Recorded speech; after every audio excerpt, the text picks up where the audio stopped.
Today we're going to do F major. Now F major has a B flat at gate signature. Why? Remember that every single major scale has the same structure. It's 2 tones and a semitone, 3 tones and a semitone. So let's start on F and see where we end up. So we have F, that's the third finger on the C string, yeah, plus a tone is G, so we can go put it up in G string. We need a second tone, A. But after 2 tones we need a semitone. Now A to B would be a tone. So A to B flat, which brings the second finger from a tone away closer to the first finger, so against the first finger. B flat is now a semitone, so A, B flat. Now we need 3 tones, so from B flat to C is a tone, because B, C was a semitone, natural semitone, so B flat C is a tone. C to D is the second tone. From D to E is a third tone. And our last interval is again a semitone. E, F is a natural semitone, so nothing has to change there. Then we're back where we started. And that's why F major has a B flat, because we need 2 tones, a semitone, 3 tones, and a semitone. Okay, so that's what this exercise is about. Now, finger pattern for each string. Lowest string, it's 2, 3 against each other on the C string. E, F is natural semitone, so that's between 2 and 3. Now, we've just seen that on the G and the D string, you have 1 and 2 against each other. And on the A string, we have a low first finger. So, because we have A, low first finger brings us to that B flat we need. And now everything is a tone within the hand. So, there was B flat, C, D, and E. Yeah? So now all my fingers are separated, and the only semitone there is between 0 and 1. It's a low first finger. Now we're 1 semitone shy of the end of the scale. But Charlie de Berrio, he always turns back at E or E flat. Now essentially what you could do, I'll play you the A string again. So you have A, actually I'll use this camera. B flat, which is low first finger. Then C, that was a tone. D is another tone. E is another tone. So you can do an extension, which basically means is that you move that fourth finger a semitone up. You don't move your entire hand. If you move your entire hand, you're shifting. An extension is your hand stays where it is, your first finger stays where it is, so first finger stays on B flat, you extend that fourth finger, and you're going to see that maybe not. If you can just move that fourth finger forward, great.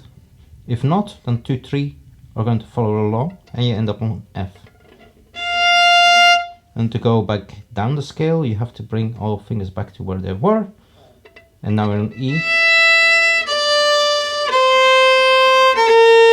Yeah, so that's what an extension is. If you want to do a full 2 octaves, so you're going to need an extension. So you have 3 tones within your hand, an extension, so it's a very big stretch. And that's why it's not incorporated in today's exercise. But at some point in the future, I will do exercises on this as well. So you can do the full 2 octave scale. Right now we're going to go from F on the C string to the top E and back down to F. We're going to do it very slow. It's 4 beats for a note. We're at 40 beats per minute on the metronome.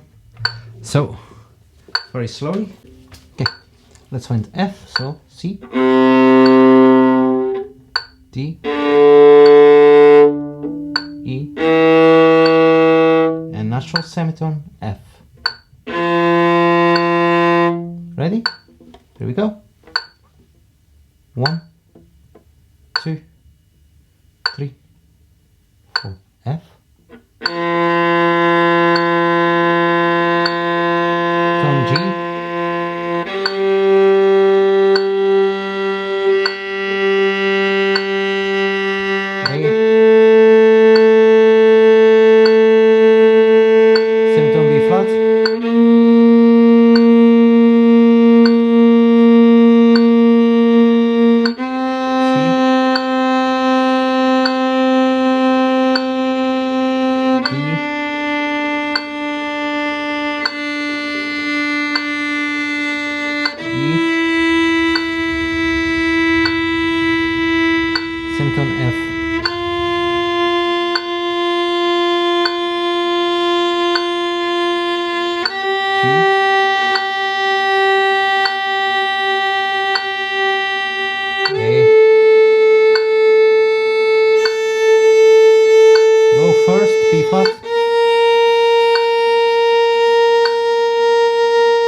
So that's it.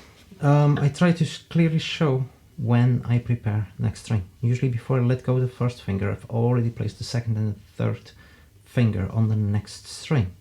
So you have to remember which pattern you have on the next string, right?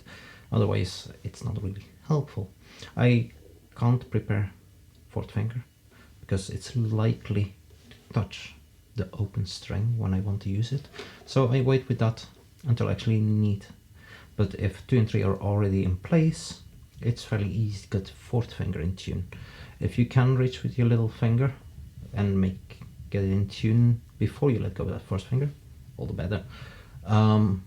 So it's completely up to you. Now preparing, you can do it in the air.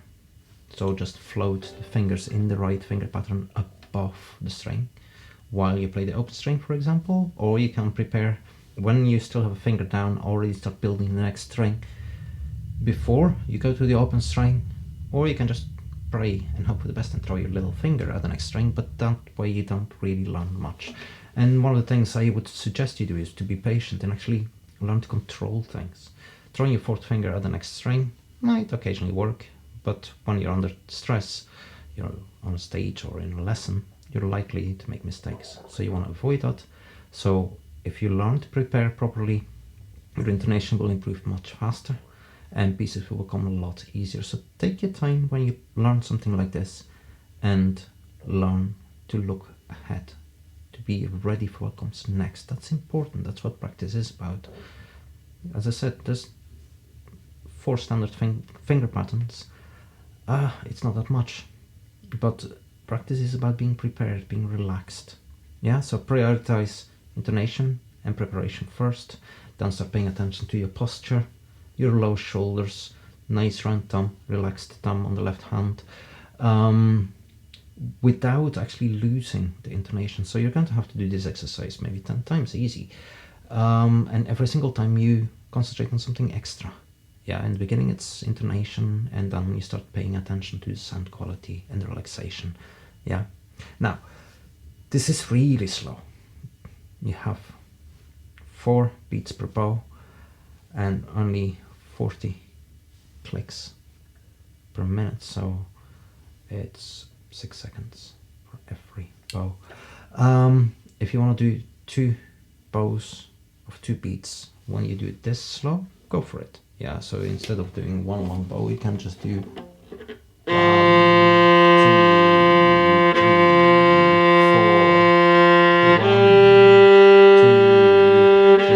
4. Yeah, so just divide it up in 2 notes of 2 beats each, so 2 minutes or 2 half notes. Yeah, whatever suits you best.